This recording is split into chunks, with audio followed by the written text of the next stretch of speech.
La nature est partout, au fond du jardin, sur le toit de l'église et même dans certains zonings industriels. Pour la protéger, il faut donc que chaque citoyen agisse dans sa commune. C'est dans cet esprit que les plans communaux de développement de la nature ont été créés. C'était il y a 15 ans. Depuis, l'engagement des politiques et des citoyens n'a pas faibli. À Gerpine, nous avons rencontré Joël et sa machine respectueuse de l'environnement.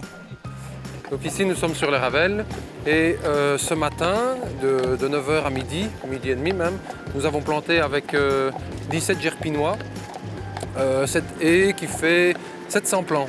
Et là pour l'instant avec le cheval, je balaye calmement. L'avantage c'est bien sûr l'absence de pollution. Il y a bien sûr aussi tout un côté social parce que quand je balaye le Ravel, il y a pratiquement tous les passants s'arrêtent, disent bonjour, prennent une photo. Pourquoi pas utiliser un moyen tout à fait écologique et tout à fait naturel pour rendre service et pour répondre aux besoins de la nature, notamment dans le cadre de l'entretien ici des réseaux de voies lentes, vertes.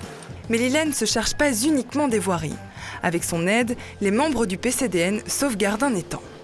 On a participé notamment il y a 2 semaines, je crois, à de nouveau une action PCDN au Trimarilino qui consiste à enlever des souches de saule qui assèchent cet étang. Et de nouveau, l'avantage, c'est que le cheval n'a absolument pas abîmé, il n'a pas compacté le sol non plus, chose qui était inévitable avec une grue, par exemple. L'étang du Trimarilino est un refuge important pour les batraciens. À Tellin, c'est plutôt les truites qu'on a voulu sauver.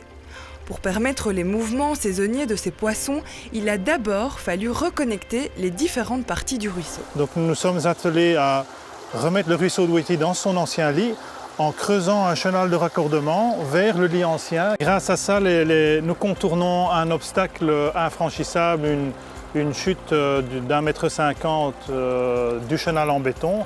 Le poisson peut contourner cet obstacle. Il reste à franchir ce pertuis de 21 mètres en dessous d'un chemin. Mais nous avons aidé le poisson en construisant une passe à poisson dans ce pertuis. Nous avons à certains endroits rétréci le chenal, comme ici un exemple avec une petite fascine, pour avoir des courants plus intéressants sur les lits de gravier. Nous avons également disposé des abris pour les poissons et nous avons aussi fait quelques plantations avec des iris pour restaurer la végétation en bord de ruisseau. En fait, ici, nous avons mis en place un piège de capture pour faire l'inventaire des géniteurs migrants dans le ruisseau de village. Et l'intérêt de cette opération, c'est de pouvoir mettre en évidence la dynamique de reproduction des poissons issus de la laisse qui viennent se reproduire dans le ruisseau de village. Résultat, 45 géniteurs recensés en une saison et un prix. Le projet ici a été récompensé pour son approche, je dirais, pluridisciplinaire au niveau de la réhabilitation de ce genre de biotope. Et nous avons obtenu le prix Baye-Latour pour l'environnement 2012. Prenons maintenant la direction de Namur, une commune très réputée pour ses engagements envers la nature. Nous avons rendez-vous à Jambes, sur le site de la Poudrière.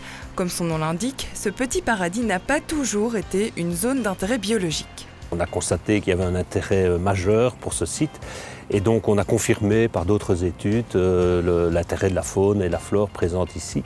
On a donc demandé au ministre de bien pouvoir classer ce site comme zone humide d'intérêt biologique. Les études ont mis en avant que si on creusait une mare par exemple, ça serait un plus pour cette zone humide, ce qui a été donc fait. On a aussi mis un caillebotis qui permet à la population de venir visiter le site sans endommager, sans piétiner le végétal. Une mare et des caillebotis plus tard, il a fallu attirer les Namurois. Au niveau des outils, on a des panneaux didactiques sur le site, donc ça permet à un public scolaire de venir visiter le site et de découvrir les principaux éléments de nature. Et on a aussi édité des ouvrages, notamment une petite brochure de 40 pages qui explique l'historique du site, le pourquoi, le comment des choses. De même, on a fait un travail sur une dizaine de sites namurois d'intérêt biologique où on présente d'une manière un peu particulière, littéraire, ces sites et pas uniquement naturalistes. Rendre ces sites attractifs, voilà un défi commun à de nombreux PCDN. À Rixensart, un chemin impraticable à retrouver une seconde jeunesse. Donc l'idée était de pouvoir réaliser un sentier qui pouvait servir et aux cavaliers et aux piétons. Donc à certains endroits très boueux, c'est là qu'on a posé des caillebotis qui se fondent un peu dans la nature, parce que comme vous pouvez le voir ici, on ne les voit pas, on ne les discerne pas spécialement, mais aussi qu'elles permettent à toute la petite faune locale de pouvoir encore circuler. Donc pour attirer la population, en tout cas pour l'inviter à réemprunter ce chemin qui était boueux à l'époque, on s'est dit que ça serait vraiment intéressant que des enfants se l'approprient. On a pu inviter donc une école. C'est un sentier qu'ils ont essayé d'entretenir. Ils y ont planté des petits fruitiers. Ils ont aussi réalisé un nichoir à insectes. Tout ça, ça invite vraiment le riverain à avoir une réflexion aussi. On ne voulait pas seulement que ce soit un endroit de passage, mais aussi un endroit de réflexion sur la nature. À Gembloux aussi, on a choisi de mettre l'accent sur la participation des citoyens. Je vais prendre un exemple ici, puisque vous découvrez de superbes photos.